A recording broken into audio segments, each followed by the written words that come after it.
Au nom du Père, du Fils et du Saint-Esprit, Amen. Vous avez tous entendu cette phrase, même parfois dans les films, vous avez tous vu les footballeurs faire des signes de croix, toucher la pelouse, vous avez vu ça dans plein d'endroits, dans plein de milieux différents.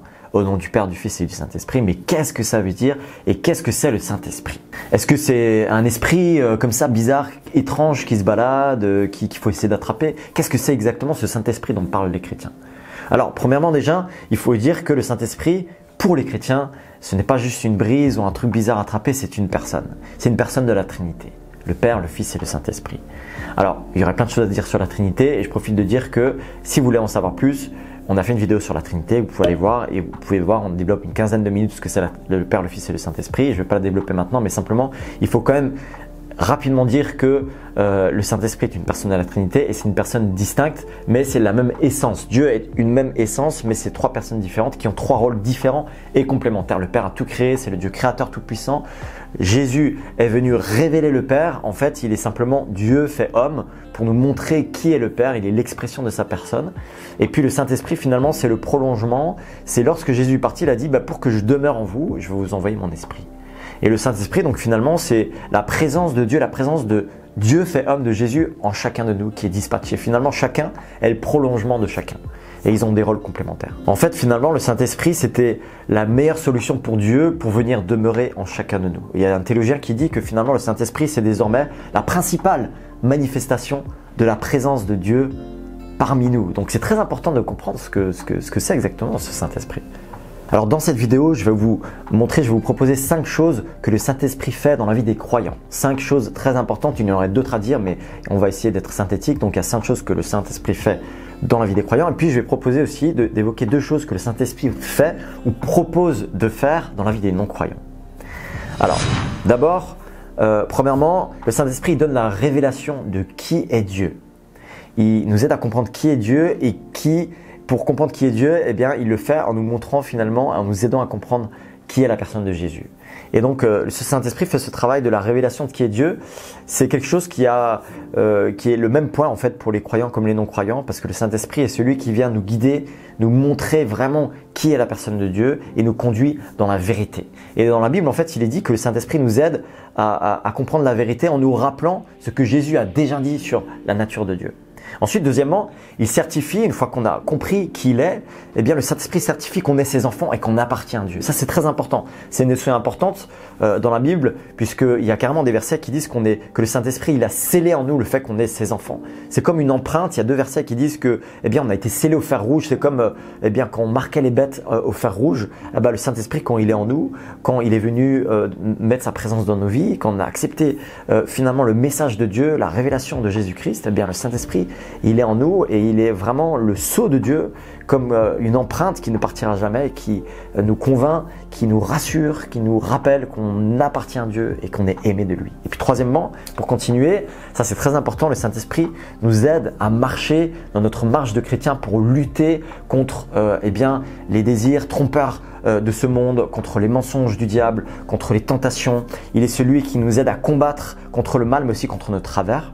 Et finalement, il nous aide aussi à vivre les uns avec les autres, c'est-à-dire à aimer comme Jésus a aimé, à pardonner lorsqu'on nous fait du mal. Il nous aide à vivre notre vie de chrétien jour après jour, à ce qu'on appelle à vivre le fruit de l'esprit, la paix, la joie, l'amour. C'est toutes ces choses qui se manifestent dans nos vies et qui nous aident à vraiment vivre notre vie de chrétien. Je donne un exemple concret là-dessus parce que c'est pas forcément toujours évident à comprendre. Comment il nous aide à lutter? C'est comme si on avait quelqu'un, alors qu'on ne voit pas forcément physiquement, mais qui nous accompagne à côté de nous jour après jour. Et puis le jour où on est découragé, le jour où on passe par une épreuve, quelque chose de très difficile, on est là, on trébuche, peut-être même on tombe par terre, il est toujours là, il s'arrête, il est à côté de nous. Puis parfois on est tellement découragé qu'on s'assoit sur un banc, il y a un banc qui est là, on s'assoit, on dit j'en ai marre, je peux plus continuer. Et bien le Saint-Esprit, tel une personne bienveillante, pleine de douceur, eh bien elle se met à côté de nous sur ce banc et elle attend, elle dit viens. Et puis à un moment donné, c'est ce qu'on vit en fait, nous les chrétiens, ce Saint-Esprit, il est là, finalement il nous tire vers le haut. Même parfois qu'on peut passer par une forme de déprime ou même de dépression, il va nous tirer le bras, il va pas nous forcer, mais comme un gentleman, il va nous dire viens, continue. Je suis là à tes côtés, ne lâche pas. Et puis il va nous aider à nous lever de ce banc et à continuer notre marche en avant. Donc troisièmement, il nous aide à vivre notre vie de chrétien et à lutter contre le mal et à vivre vraiment cette vie à l'image de Dieu et de Jésus. Et puis quatrièmement, eh bien, il distribue les dons pour l'utilité de tous. C'est un truc un peu fou, mais en fait, dans la vie des chrétiens, on a différents dons qui nous sont distribués. Le Saint-Esprit, en fait, il est là pour qu'on soit justement complémentaires les uns des autres. En fait, cette vie de la Trinité, du Père, du Fils et du Saint-Esprit, on est censé la vivre entre chrétiens et avoir des dons complémentaires. Il y en a qui ont plus de sagesse, un don de sagesse, l'autre plus de connaissance, un autre vraiment la foi pour même faire des miracles. Il y a différents dons comme ça, un autre qui va être plus dans l'hospitalité, puis quelqu'un d'autre qui va être plus dans la communication de la parole. Donc, c'est tous des dons que le Saint-Esprit distribue. C'est les charismas, ça veut dire les dons de la grâce de Dieu qui nous sont donnés. Puis cinquièmement, finalement, eh bien, il nous équipe pour parler de lui aux autres. En fait, surtout dans le livre des Actes des Apôtres, on voit que le Saint-Esprit, c'est une puissance qui nous est donnée pour être ses témoins, pour dire aux autres qui est Dieu, qui est Jésus, pour expliquer aux gens finalement ce que Jésus a fait, qu'il nous pardonne, qu'il nous aime, qu'il est mort pour nous. C'est vraiment cet équipement qu'il nous donne et le Saint-Esprit nous aide à dire les bonnes choses. Donc, je récapitule très rapidement 5 choses que le Saint-Esprit fait, en tout cas pour les croyants. D'abord, il nous donne la révélation de qui est Dieu, il nous maintient, il nous guide dans la vérité, il nous rappelle ce que nous a dit Jésus. Deuxièmement, il certifie qu'on est ses enfants, qu'on lui appartient, qu'on est scellé, qu'on est assuré de cette vie éternelle. Troisièmement, il nous aide à lutter contre les tentations de ce monde, contre le mal et à vivre notre vie de chrétien. Quatrièmement, il distribue les dons et il nous aide vraiment à vivre notre vie de foi avec nos dons et pas en nous comparant aux autres. Et puis cinquièmement, il nous donne les mots et il nous équipe pour parler aux gens de qui est Dieu et de qui est Jésus. Qu'est-ce que le Saint-Esprit fait dans la vie des non-croyants? 2 choses en particulier. Eh bien, c'est la même chose premièrement pour les croyants. La première chose qu'il fait, c'est qu'il révèle Dieu. Il révèle qui est Dieu et qui est Jésus. Lorsque quelqu'un cherche Dieu, lorsque quelqu'un cherche à comprendre qui est Dieu et qui commence à lire différents écrits, même des autres religions, qui commence à étudier des articles et puis qui tombe sur la Bible, eh bien, en lisant la Bible, le Saint-Esprit va l'éclairer. Il va lui donner de comprendre finalement quel est le message de Dieu. Et puis, deuxièmement, ce qu'il va faire, et ça c'est très important dans la vie de ceux qui ne croient pas encore, c'est qu'à un moment donné, il va donner la conviction que c'est Jésus qui a la vérité.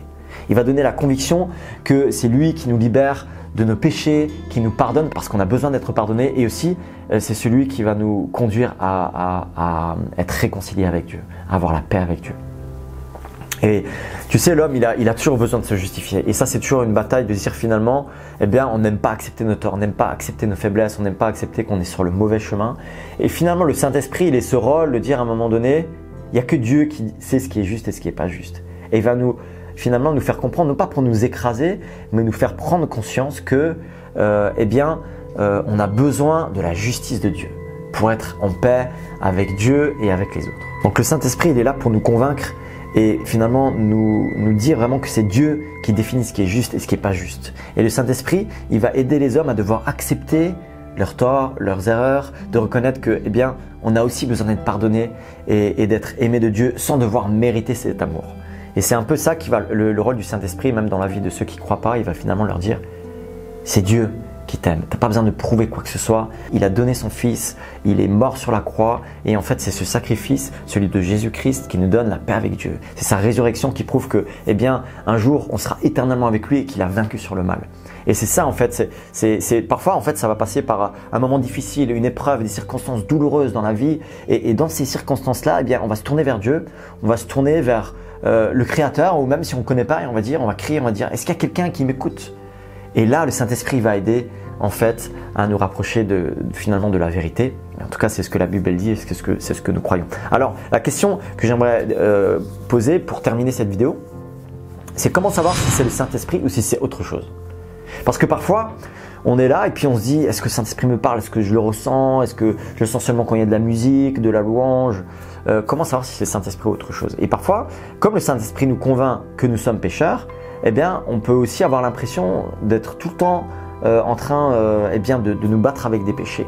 Et en fait, il y a une différence entre être convaincu de péché du Saint-Esprit et aussi être accusé par le diable de refaire sans cesse les mêmes péchés. Alors ça, c'est très important, c'est-à-dire que le Saint-Esprit va nous convaincre de péché, mais il nous amène toujours à la joie du pardon et de la réconciliation. Alors que l'accusateur, on l'appelle comme ça aussi, le diable, eh bien, il va nous enfoncer dans la culpabilité, dans la déprime. Il va nous accuser et dire, regarde, tu n'y arrives pas, tu vois, tu retombes toujours dans les mêmes travers, dans les mêmes galères, t'es pas assez bon, c'est juste. Alors que le Saint-Esprit, non, une fois qu'il nous a convaincu de notre péché, en fait, il va nous amener la tristesse. En fait, la Bible, elle dit que la tristesse nous amène à la joie et au pardon de Dieu. Et en fait, cette joie, en fait, eh bien, elle va nous guider, elle va nous restaurer, elle va nous faire du bien. Et le Saint-Esprit, il nous pousse à nous remettre en question pour expérimenter cette joie et cette grâce, et pas pour sans cesse nous accuser. Donc le Saint-Esprit, il nous fait expérimenter l'amour de Dieu et la présence de Dieu dans nos vies. En fait, il donne toujours de l'espoir. Même s'il y a un passage douloureux, un passage où, attention, ne crois pas que tu peux te justifier toi-même. Ne crois pas que tu peux réussir à mériter quelque chose devant Dieu. Il a tout fait, il a tout accompli. Le Saint-Esprit nous rappelle ça, mais rapidement, il va venir déposer en nous l'espoir que, eh bien, nous sommes ses enfants, nous lui appartenons et qu'un jour nous serons avec lui pour l'éternité, qu'il n'y aura plus de larmes, plus de douleurs et qu'on peut traverser ces épreuves avec lui, ces difficultés ou alors les galères qu'on a avec nos proches ou les personnes avec qui on vit.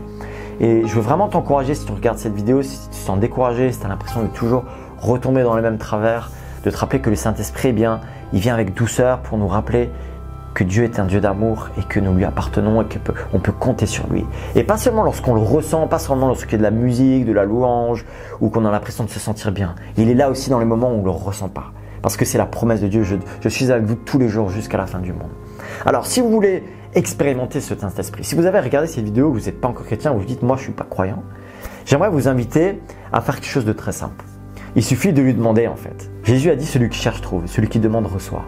Cherchez et vous trouverez. Frappez et l'on vous ouvrira. Et finalement, aujourd'hui, on parle beaucoup de surnaturel.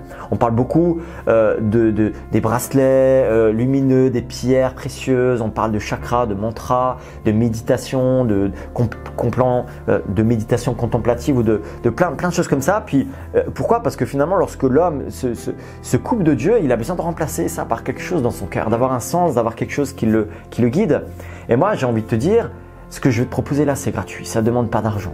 Il suffit de demander à Dieu de se manifester et surtout soyez prêts à vouloir changer, à être prêts à découvrir un Dieu qui va peut-être vous bousculer un peu, mais un Dieu qui vous aime, un Dieu qui vous pardonne, un Dieu qui vous libère. Et quand on dit demander à Dieu, chercher Dieu, eh bien, ça veut dire prier, c'est quelque chose de tout simple. C'est comme lorsqu'on parle avec un ami, comme lorsqu'on parle avec quelqu'un qu'on aime, en qui on a confiance. Et je vais vous proposer maintenant de faire une petite prière un peu comme exemple. Et en fait, si vous vous sentez poussé à prier avec moi, faites-le. Autrement, vous pouvez simplement écouter, puis ensuite, dans le silence, priez vous-même. Prie simplement là où tu es et demande à Dieu de se révéler à toi. Tu peux regarder sur une application, ouvrir ton smartphone et simplement une application de la Bible et lire la Bible, lire l'Évangile. Surtout, c'est la vie de Jésus pour demander au Saint-Esprit de te montrer qui il est. Et donc, je vais prier, puis ensuite, je vais terminer là. Seigneur Dieu, je te remercie parce que tu es un Dieu de qui on peut s'approcher. Tu nous invites à venir vers toi. Je te remercie parce que tu t'es manifesté en Jésus et qu'aujourd'hui, par ton Saint-Esprit, tu es présent au milieu de nous et tu te manifestes. Alors même si parfois on ne le ressent pas, je te prie pour la personne qui écoute cette vidéo. Je te prie que tu l'aides à comprendre que tu es un Dieu d'amour, un Dieu qui pardonne, un Dieu qui libère. Je te prie pour que tu puisses montrer que les choses sont tout simples, de venir à toi, de s'adresser à toi avec une prière, avec nos mots, à nous, et de te demander de l'aide, de te demander de venir te manifester. Merci parce que tu es un Dieu fidèle, tu l'as montré dans ma vie, dans tous ceux que je côtoie, qui te connaissent, que tu es un Dieu sur qui on peut compter, que ton Saint-Esprit est fiable et vrai. Merci parce que tu nous aimes et que tu l'as montré en Jésus, et je te prie encore de venir montrer ton amour à tous ceux qui écouteront ces paroles. Je prie au nom de Jésus. Amen. Merci d'avoir regardé cette vidéo jusqu'au bout. N'hésitez pas à vous abonner, à aller regarder les autres vidéos qui parlent de Dieu, de Jésus, du Saint-Esprit, de la foi chrétienne. À bientôt.